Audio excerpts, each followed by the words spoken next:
ini. Jadi yang kita dapat barusan hasilnya yang tertinggi kadang ya, kadang menunda. Rekan-rekan isinya yang tertinggi itu, kemudian di bawahnya itu ada sering menunda. Terus di bawahnya lagi lebih sedikit persentasenya itu, bentar ya.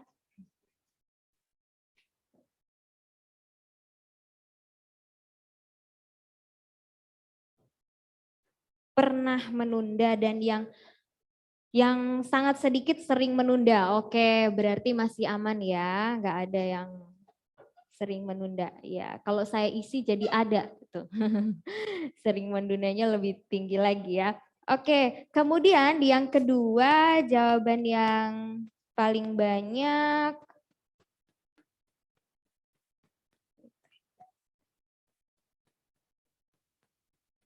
tidak setuju, terhadap penundaan tidak setuju. Oke deh, kita lanjut. Teman-teman tadi udah ngobrol-ngobrol gitu ya, wah saya suka menunda, saya pernah menunda dan bla bla bla. Ya saya juga begitu sama dengan teman-teman, bahkan kalau perlu mungkin saya bisa memperkenalkan diri saya sebagai penunda ulung. Waduh parah nih ya, harus bertobat.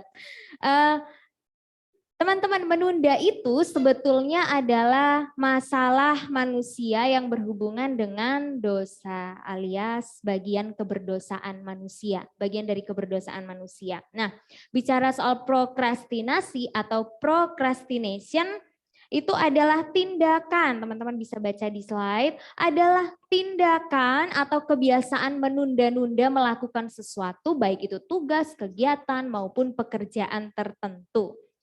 Nah, secara umum menunda-nunda itu kan masuk dalam kelompok kebiasaan buruk begitu ya yang kita tahu selama ini.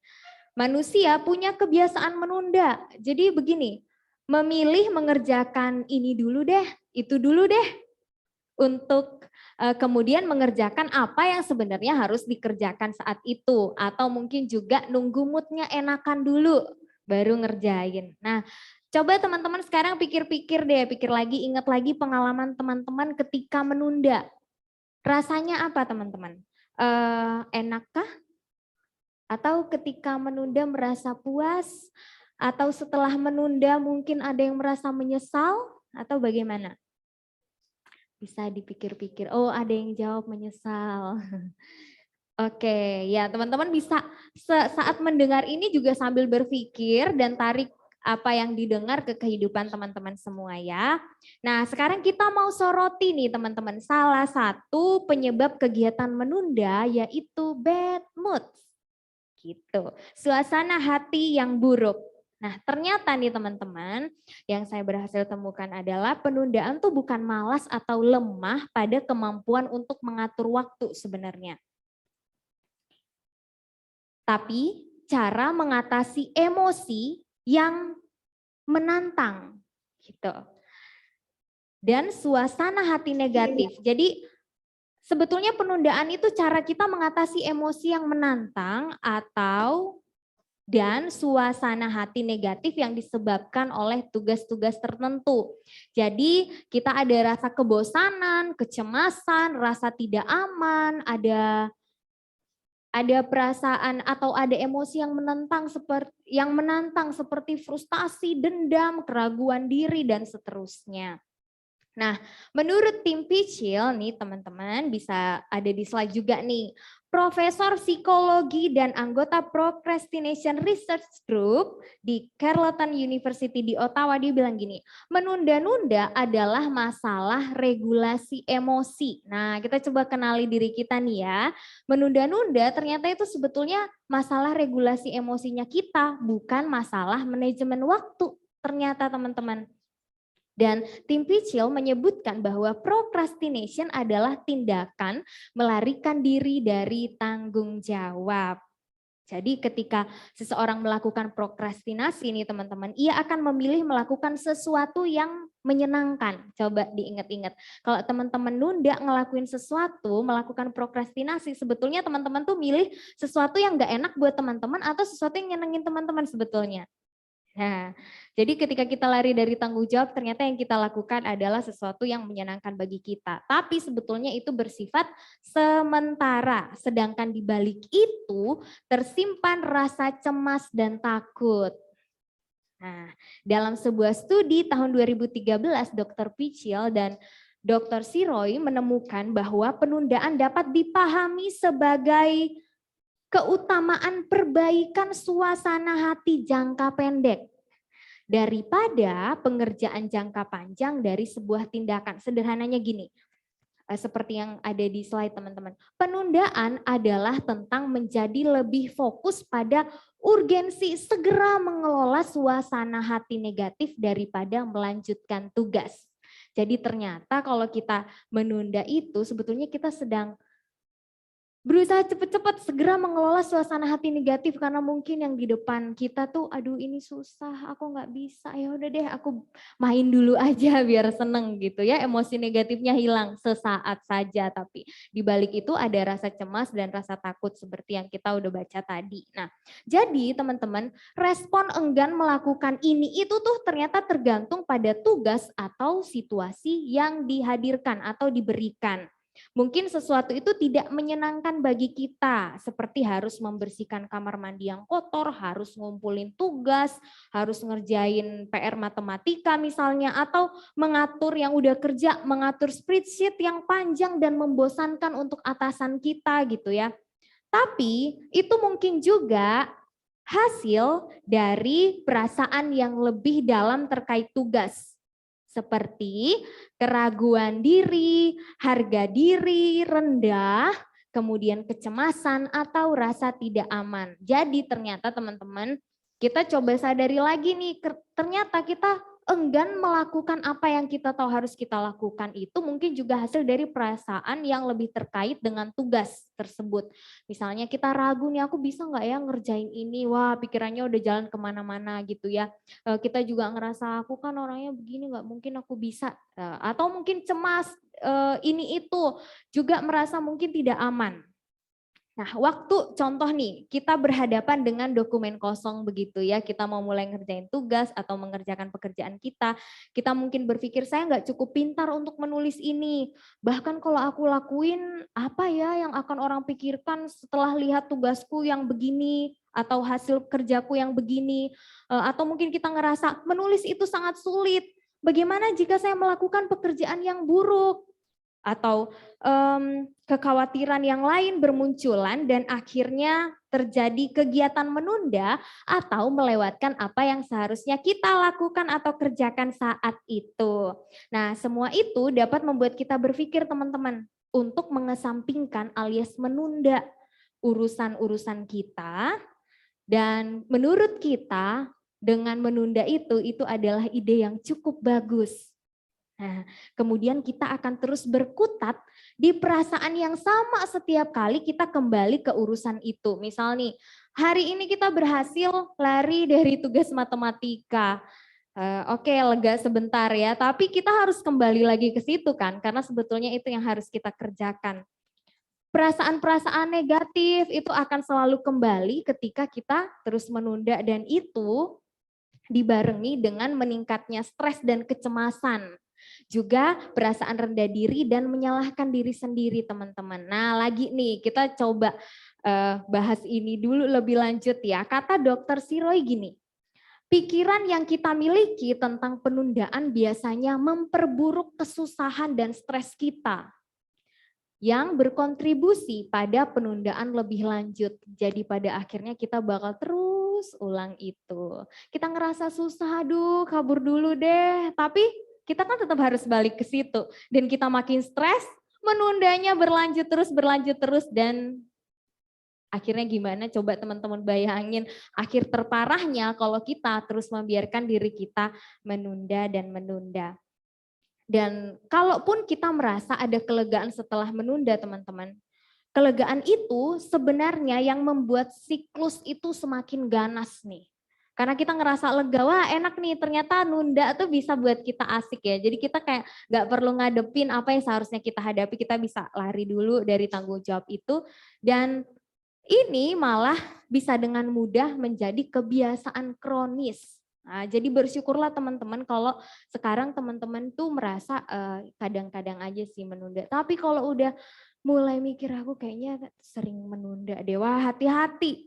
Itu bisa jadi kebiasaan kronis yang membuat teman-teman semakin terpuruk gitu. Nah, seiring waktu, penundaan kronis akan berpengaruh pada kesehatan mental dan fisik kita. Ini buktinya, jadi kurus kering gitu ya.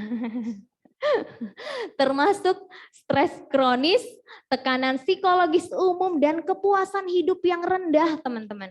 Gejala depresi dan kecemasan, perilaku kesehatan yang buruk, penyakit kronis, dan bahkan hipertensi dan penyakit kardiovaskular. Wah, teman-teman, ternyata ini sesuatu yang sangat serius ya, teman-teman. Procrastination itu seserius itu, teman-teman. Sampai bisa berpengaruh ke kesehatan mental dan fisik kita. Kalau kita sekarang sadar bahwa kita adalah salah satu yang punya kebiasaan buruk ini, maka kita perlu segera bertobat dari kebiasaan ini nih teman-teman. Nah, coba kita ambil waktu selama kita mendengar ini, kiranya di ibadah kita ini yang terakhir kita bahas penundaan, itu akan jadi awal untuk tahun kita yang baru, di mana kita jadi murid-murid Kristus, anak-anak muda youth yang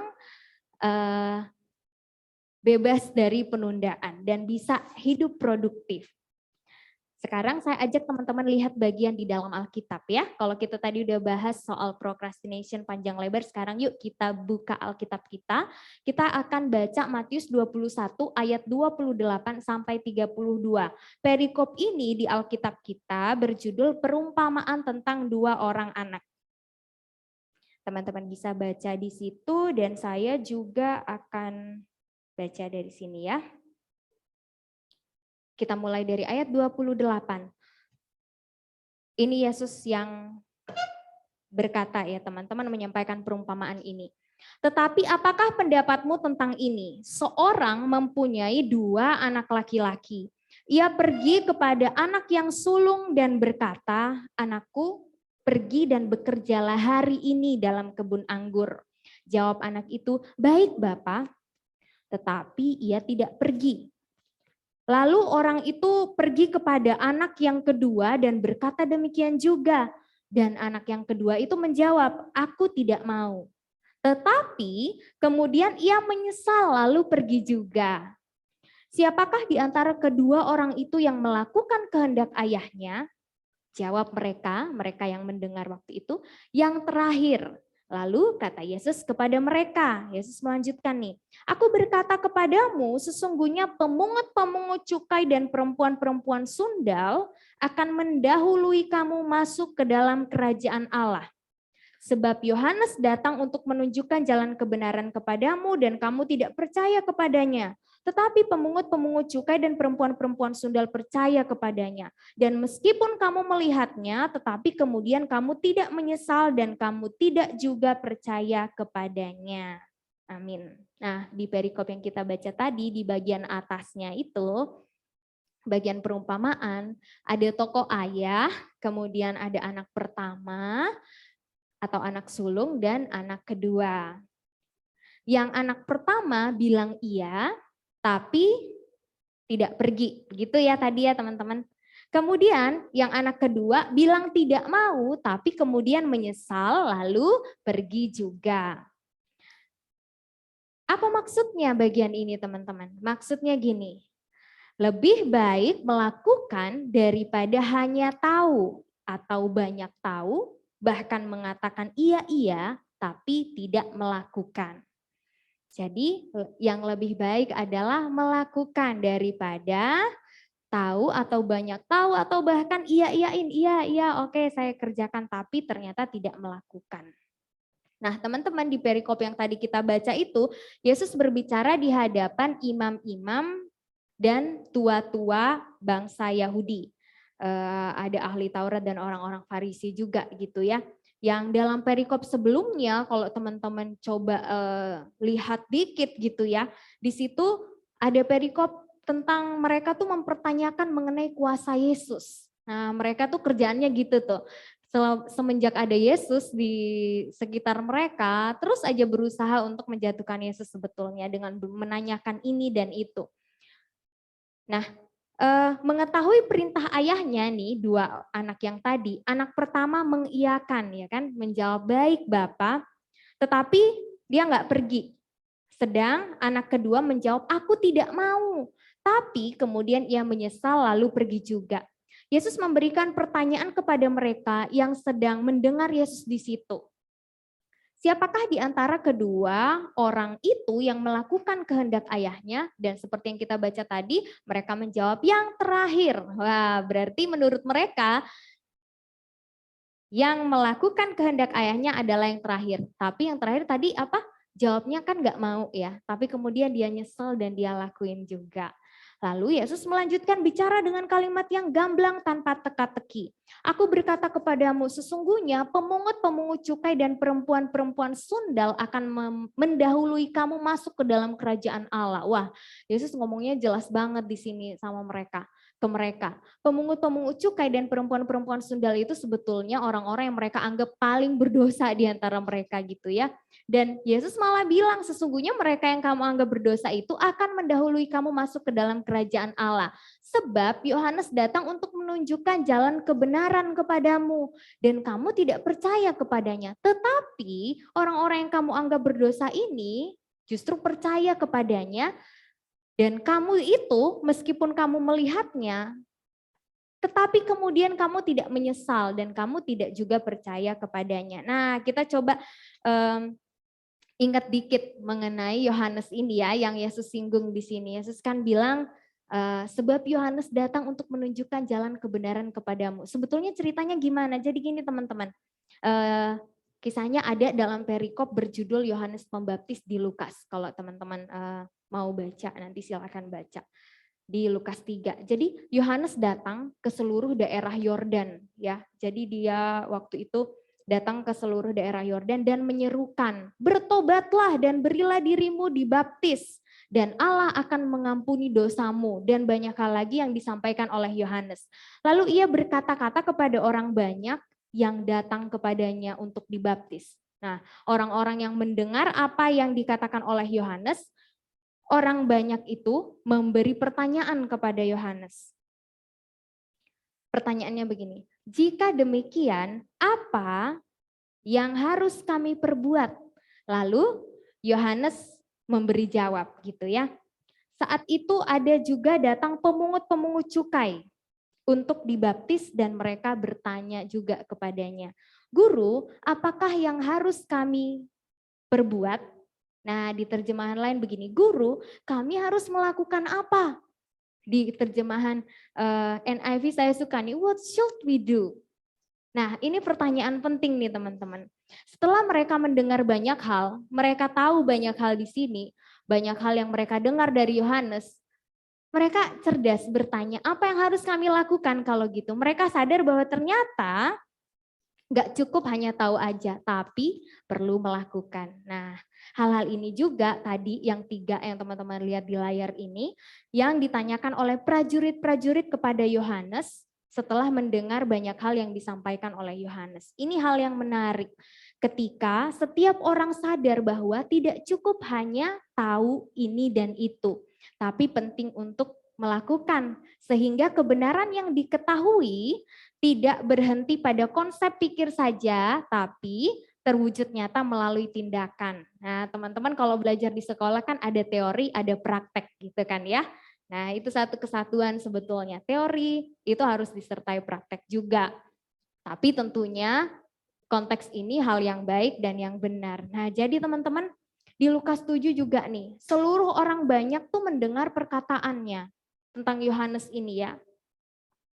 Perkataan Yesus maksudnya. Termasuk para pemungut cukai mengakui kebenaran Allah juga. Karena mereka telah memberi diri dibaptis oleh Yohanes. Tapi orang-orang Farisi dan ahli-ahli Taurat menolak maksud Allah terhadap diri mereka karena mereka tidak mau dibaptis oleh Yohanes. Nah teman-teman, orang Farisi, ahli Taurat, para imam dan tua-tua justru sibuk hal sebaliknya. Kalau yang lain tadi nanyain apa yang harus kami lakukan, mereka tuh malah mempertanyakan ini dan itu untuk menjatuhkan Yesus. Nah di situ bedanya, tanpa berpikir bahwa sebetulnya adalah baik melakukan apa yang mereka telah ketahui dari Yesus maupun dari Yohanes Pembaptis. Nah, kita kembali pada perumpamaan dua anak tadi, teman-teman. Kakak laki-laki pertama mengiyakan, ya. Kakak laki-laki pertama mengiyakan untuk melakukan kehendak ayahnya, tapi tidak melakukannya. Sedang anak kedua menjawab tidak mau, tapi ternyata ia melakukannya. Jadi bukan apa yang dikatakan kedua anak itu yang penting sebetulnya, teman-teman, tapi apa yang akhirnya dilakukan. Nah, teman-teman mulai dapat nih ya, bahwa ternyata yang penting adalah melakukan. Nah, para imam dan penatua marah nih ketika sadar bahwa Yesus memberitahu mereka itu yang ada di dalam cerita itu, yang dimaksudkan oleh Yesus. Mereka mengerti bahwa merekalah yang dimaksudkan Yesus ketika mereka mendengar perumpamaan-perumpamaan Yesus. Mereka adalah orang-orang yang bilang iya, tapi tidak melakukan. Mereka itu hebat ya, orang-orang Farisi hebat melakukan, maksud saya mengatakan semua hal yang baik, yang benar, mereka mendukung semua hal yang benar, tetapi tidak melakukan hal yang benar yang diminta Tuhan untuk mereka lakukan. Jadi Yesus ingin menunjukkan bahwa ini teman-teman, ada bahaya besar. Ada bahaya besar antara apa yang kita ketahui dengan apa yang kita praktekkan. Kita tahu ngerjain PR itu harus kita lakukan. Tapi ternyata yang kita praktikkan adalah kita main game sampai bahkan lupa makan, lupa ngerjain tugas, lupa ngirim tugasnya dan sebagainya. Ada bahaya besar antara apa yang kita percayai dengan apa yang kita lakukan. Contohnya nih teman-teman, kita lihat teman susah, terus kita mikir, aduh aku pengen bantu nih. Tapi kemudian kita mikir-mikir lagi, aduh tapi nanti kalau aku bantu, aku nggak bisa gini ya. Kalau aku nggak bantu, nanti ada orang lain yang bantu kok, dan bla bla bla. Akhirnya kita nggak jadi lakukan itu. Kita percaya doa itu penting, tapi kita nggak rajin doa tuh. Atau kita tahu tanggung jawab ini dan itu perlu dipenuhi seperti belajar, bantu orang tua, jaga kesehatan diri. Tapi bisa tuh ternyata kita tukar hal-hal yang penting kita lakukan itu, tanggung jawab itu untuk main game, jalan-jalan, bahkan dengan terlalu sibuk dengan pekerjaan.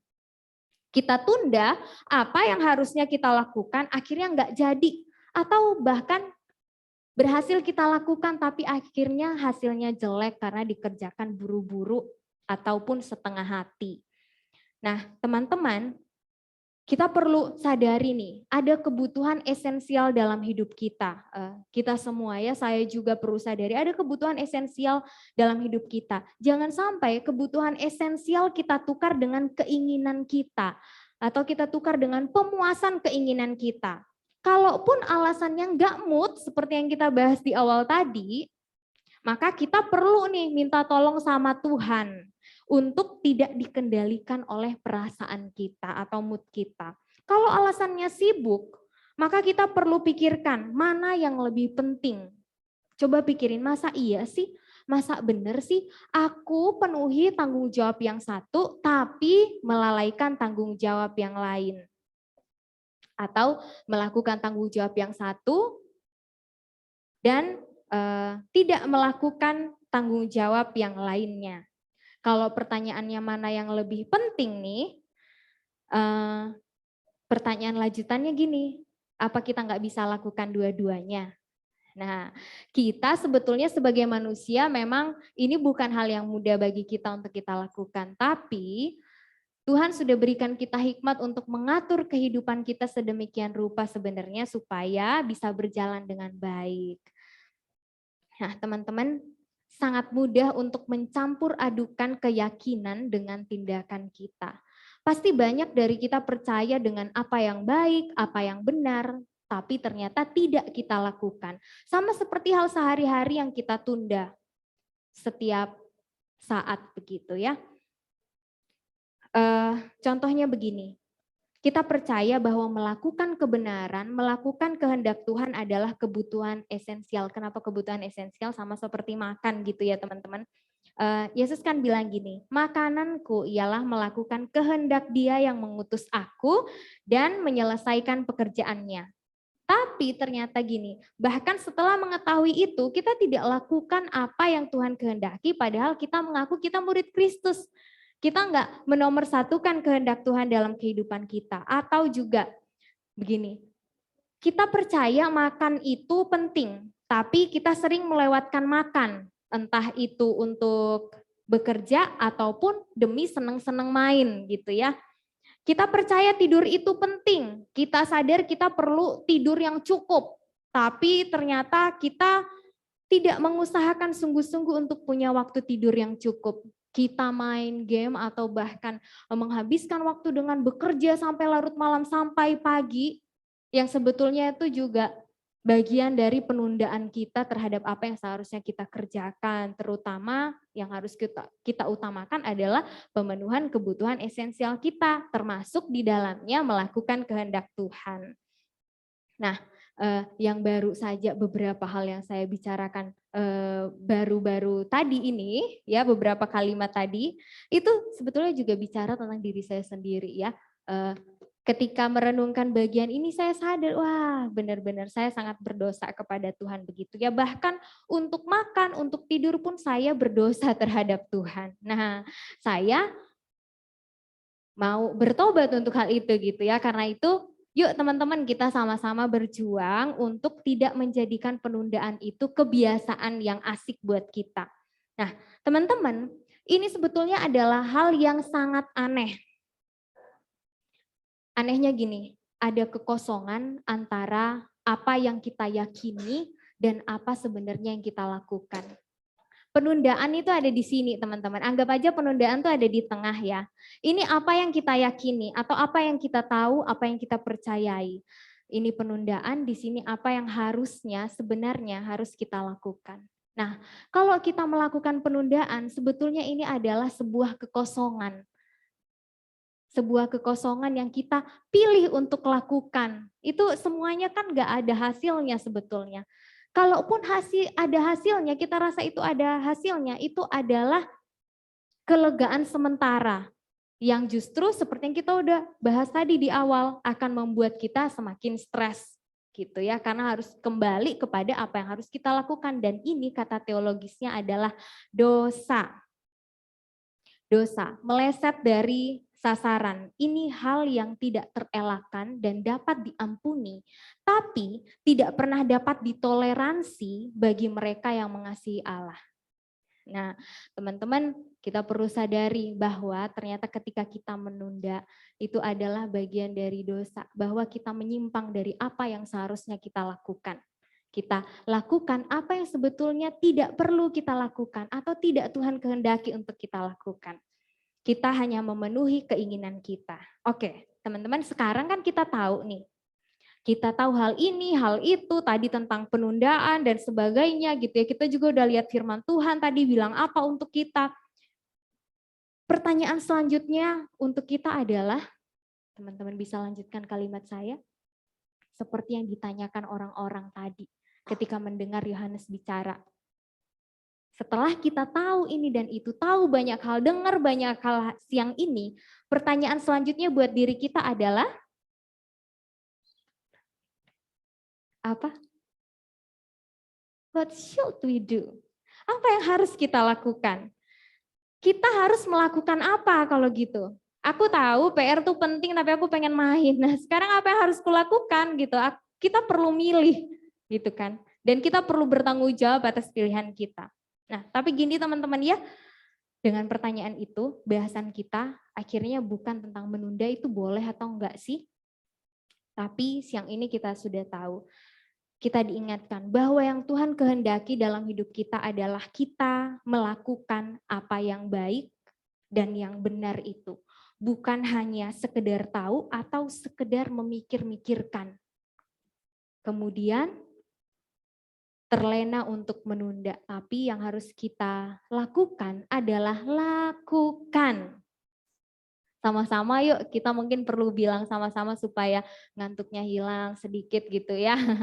Lakukan ya, 1, 2, 3. Lakukan. Sekali lagi, Lakukan. Ya, teman-teman, mari kita lakukan apa yang kita tahu, itu yang harus kita lakukan. Itu yang kita lakukan gitu ya. Kita coba ingat kata Yesus tadi kepada orang-orang yang mendengar dia. Kata Yesus kepada mereka, "Aku berkata kepadamu, sesungguhnya pemungut-pemungut cukai dan perempuan-perempuan sundal akan mendahului kamu masuk ke dalam kerajaan Allah." Nah, ini juga buat kita nih teman-teman ya. Kalau kita menunda, konsekuensinya adalah kita melambat bahkan tertinggal. Akan ada yang mendahului kita, kata Yesus. Pemungut cukai dan perempuan sundal akan mendahului kamu. Nah, jangan sampai untuk hal-hal yang sehari-hari yang sebetulnya kita nggak perlu tertinggal atau kita nggak perlu didahului, kita biarkan begitu aja kita didahului, lalu itu bisa menyerang ke aspek kehidupan kita yang lain yang lebih serius, yaitu kehidupan rohani kita. Nah, teman-teman, prinsipnya sama untuk hal yang jasmani atau hal yang sehari-hari maupun untuk hal-hal rohani. Menunda akan membuat kita didahului. Nah, jadi yang akan kita lakukan adalah tidak menunda, ya. Tidak menunda pada apa yang Tuhan kehendaki untuk kita lakukan. Yang berarti juga di slide ada nih, tidak membiarkan perasaan atau kesenangan sementara mengendalikan kita. Jadi ingat ya teman-teman, kalau kita berniat untuk tidak mau lagi menunda, kita juga harus sadari bahwa kita nggak boleh biarin diri kita itu dikendalikan oleh perasaan atau kesenangan sementara kita. Nah, gimana caranya? Oke, kita masuk ke caranya nih ya, yang mungkin bisa jadi masukan untuk teman-teman. Atur jadwal atau skala prioritas. Kalau teman-teman sudah atur itu, jadwalnya dilakukan. Ya, kata kuncinya lakukan. Jangan mikir, males, mending main, mending keluar dulu jalan sama teman. Tapi lakukan setelah atur jadwalnya. Kemudian mulai latih lakukan tanpa menunda dari hal yang mudah. Dari hal yang buat teman-teman paling mudah. Kemudian buat tanda pengingat. Misalnya nih, tulis di kertas, tempel di dinding yang teman-teman sering lihat. Hey, jangan malas misalnya. Hey, jangan nunda. Atau kalimat-kalimat yang bisa memotivasi teman-teman. Dan yang terakhir, yang penting adalah kita sadar kita butuh Tuhan karena ini nggak mudah buat kita. Berdoa minta tolong pada Tuhan ketika rasa malas atau ingin menunda itu menghampiri. Lalu langsung berdiri dan kerjakan tugasnya. Atau kalau kita lagi sibuk main game misalnya, sibuk main, kita sadar ini jam makan, aku harus makan. Ataupun kalau saya bekerja, saya mulai sekarang harus berpikir bahwa saya harus makan. Oke, Tuhan tolong saya agar saya tidak menunda untuk makan. Langsung berdiri dan ambil makanan makan gitu ya. Atau hal lain yang harus kita lakukan. Nah, teman-teman, kita masih punya waktu berapa menit ya? Masih ada ya? Kita mau ngobrol ya. Kita mau bagi kelompok untuk ngobrol. Pertanyaannya gini teman-teman.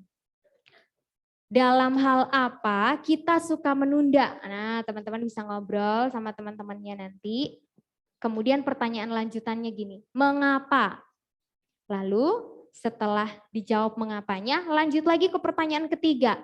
Apa yang akan kita lakukan selanjutnya? Nah, sebelum teman-teman ke tempat masing-masing, ke grupnya masing-masing. Kalau yang di Zoom ke breakout room, kalau di sini berarti kelompoknya di tempat ya. Saya mau bacakan Efesus 5 ayat 15 sampai 17. Kalau ada yang bisa buka, yuk buka, kita baca sama-sama ya. Efesus 5 ayat 15 sampai 17. Kita baca ya. 1, 2, 3. Karena itu, perhatikanlah dengan seksama bagaimana kamu hidup.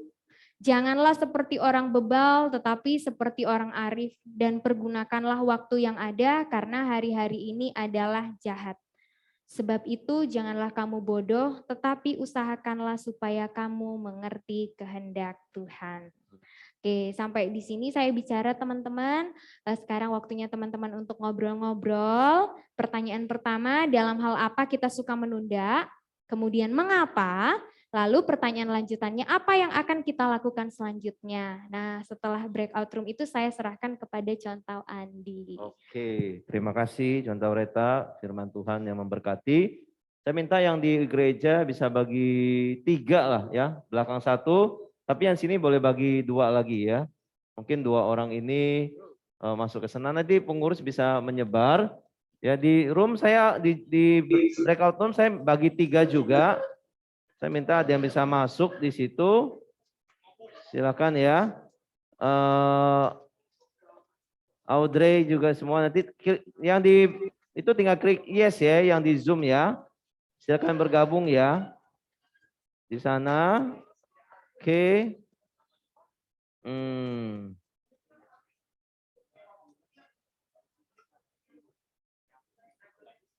Yang mimpin nanti Mayan,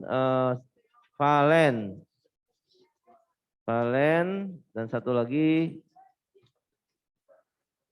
mungkin bisa kamu di sini langsung aja ya. Ya. Itu apa ya namanya sini ya? Sini namanya apa ya? LCD ya.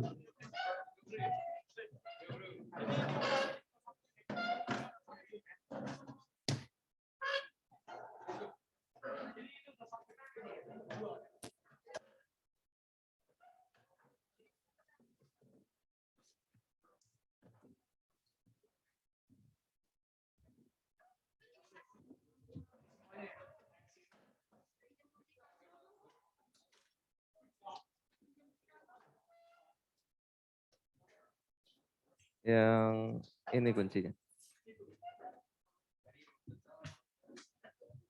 Klik yes ya teman-teman yang belum join. Francisca join, Owen dan Jovan boleh join.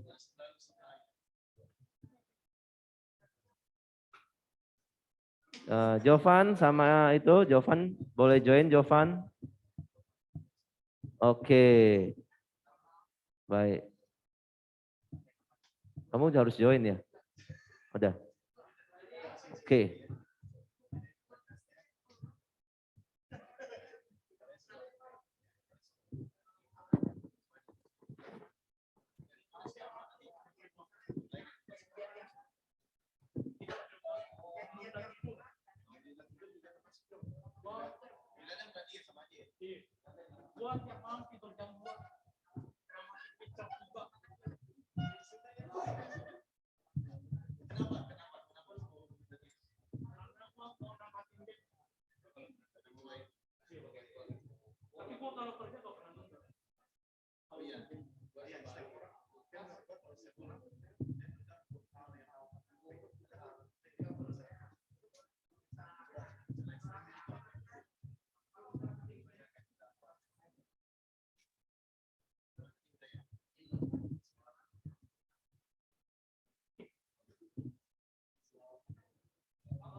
Sapunya di bawah muka gua, lu banyak foto lu yang sapu itu. Pokoknya pas kecil gua bisa naik kalau udah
Oke guys, waktu habis ya.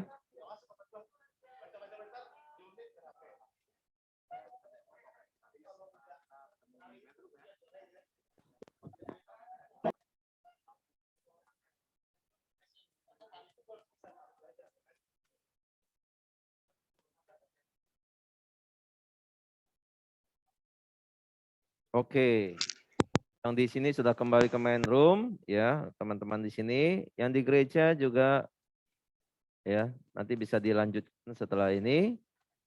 Yuk kita bergabung lagi di sini. Ya, terima kasih Jason ya sudah di sharing, Jasper, Owen, kemudian juga Yekil ya. Ada Sen, ini siapa ya? Sudah bergabung. Tadi ada teman-teman kita juga yang lain nih, kelihatannya sudah sebelum selesai sudah meninggalkan. Wah, ini kurang contoh yang kurang baik ya. Itu ya. Kita berharap tetap setia sampai dengan selesai ya. Mari kita responin dulu ya untuk firman Tuhan yang sudah kita dengar ya. Kita naikkan sebuah pujian dari teman-teman kita ini ya.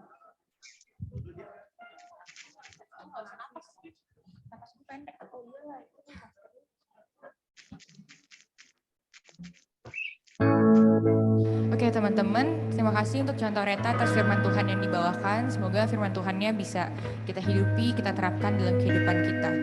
Nah, untuk meresponi firman Tuhan pada hari ini, mari kita minta Tuhan untuk mengajar kita, untuk boleh punya hati yang bijaksana untuk mengatur hari-hari supaya rencana Tuhan dapat digenapi. Kita naikkan pujian, ajar kami Tuhan. Ajar kami.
Bapa di dalam surga, kami sungguh bersyukur untuk hari ini, satu tema yang boleh mengingatkan bahkan menegur kami, yang seringkali kami menganggap menunda itu satu hal yang biasa dan tidak membawa dampak. Tetapi hari ini kami disadarkan Tuhan, bahwa penundaan itu sesuatu yang juga tidak berkenan kepada Tuhan.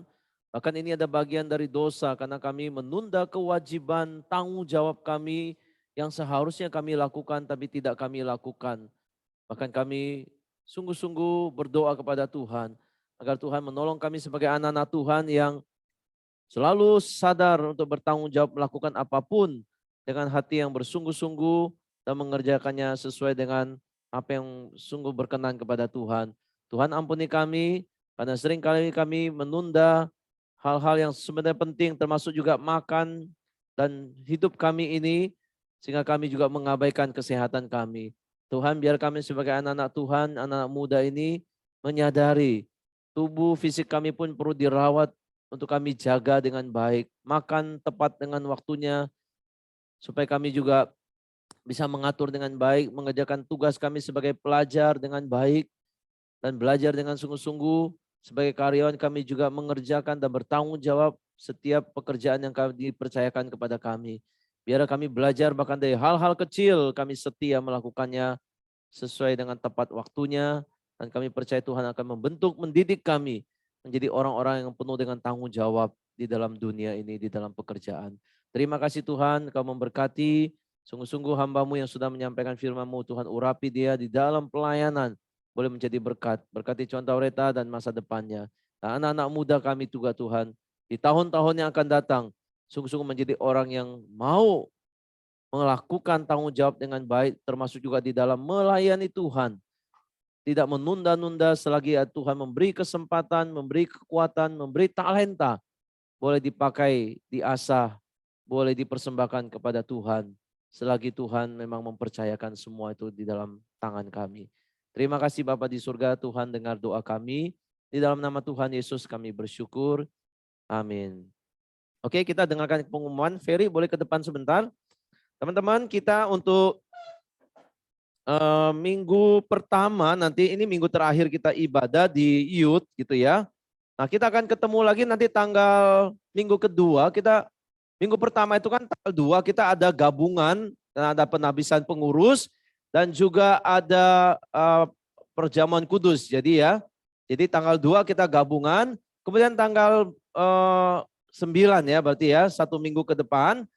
Ya, berarti kita itu ada acara khusus tukar kado. Dan tukar kado kita akan lakukan dengan tatap muka. Jadi kita berharap mulai tahun depan kita itu bisa ibadah kembali di bawah dengan tatap muka. Teman-teman datang dengan bawa kado ya. Bawa kado untuk kita bisa berbagi, bertukar gitu ya. Dan kita merasakan keseruan nanti di dalam tukar kado nanti ya. Harganya minimal 50.000 dipersiapkan ya. Jadi teman-teman kalau sudah punya kado ya bersyukur ya. Kalau belum sempat cari masih ada waktu untuk mencari. Jadi minggu depan ya kita sudah gabung dengan ibadah Natal. Kita ketemu lagi minggu pertama karena gabungan. Minggu kedua acara tukar kado kita. Dan tanggal 24 Desember kita Natal jam 6 sore. Yang sudah daftar datang ya. Yang belum daftar silakan daftar. Nanti linknya dikirim lagi. Sudah 80-an orang dan ada yang bawa jiwa 10-an. Dan kita berharap teman-teman bisa bawa jiwa juga, bawa teman datang. Gitu ya. Kenapa Vi? Oke, siapa? Steven. Baik, Steven ya. Steven ada di grup kan ya? Ya, Steven boleh ini. Yang di sini sudah daftar semuanya ya? Sudah daftar semua ya? Ya, bagus sekali. Kita berharap anak-anak muda bisa kumpul. Bisa ada kebangunan, ada api di jiwa anak-anak muda untuk semangat dan melayani Tuhan. Ya, dibangun dengan baik di hadapan Tuhan ya. Nah, saya ingin kita dengar sedikit trailer dari Natal kita ya, sebentar ya. Oke, saya harus mute di sini, Ferry. Coba ya. Hah? Oke, coba kamu nyalain, bisa nggak? Tapi sedikit dari situ ya.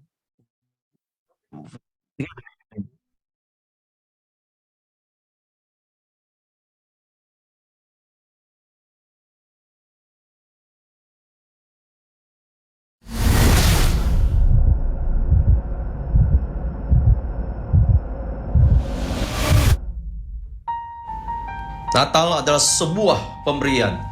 Bukan pemberian dari manusia kepada manusia. Bukan juga pemberian manusia kepada Allah. Tetapi ini adalah pemberian dari Allah kepada manusia. Ini adalah pemberian terbesar di dalam sejarah manusia untuk manusia yang berdosa.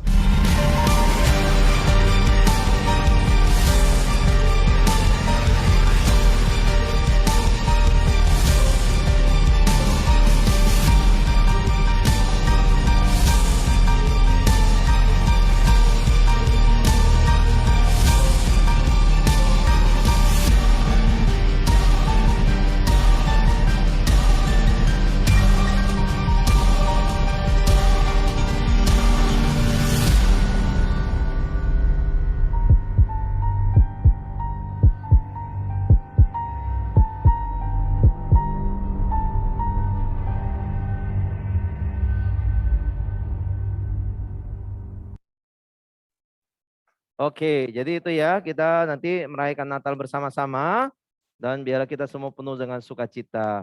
Baik, saya boleh minta buka videonya teman-teman yang di Zoom. Saya pengen ngambil teman-teman yang di sini ya. Bisa? Saya mau foto teman-teman yang ada sudah bergabung, Jasper. Saya rindu nih supaya Jasper, Jesslyn ini bisa hadir di Natal karena memang jarak mereka agak di luar kota sih ya. Tapi semoga bisa ya. Philip sudah daftar ya Philip ya? Philip? Gimana? Sudah? Udah. Oke. Yeskil sudah ya. Jason Hansen juga sudah. Audrey sudah ya. Agnes boleh ikut. Agnes kalau tinggalnya nggak jauh dari GKK boleh join. Agnes nggak apa-apa. Ya, Jason udah buka. Ya, ini ada cincin di sini. Contoh Margaret juga boleh datang nih contoh ya. Kalau nggak ada acara contoh tanggal 24 boleh ajak orang juga. Ya, oke, saya mau foto ya. Jovan, ya, Jovan sudah daftar ya. Jovan jadi bawa temen nggak? Darren sama Devon, Jovan. Gimana Jovan? Coba kasih ngomong sebentar Jovan. Bisa buka mic-nya Jovan?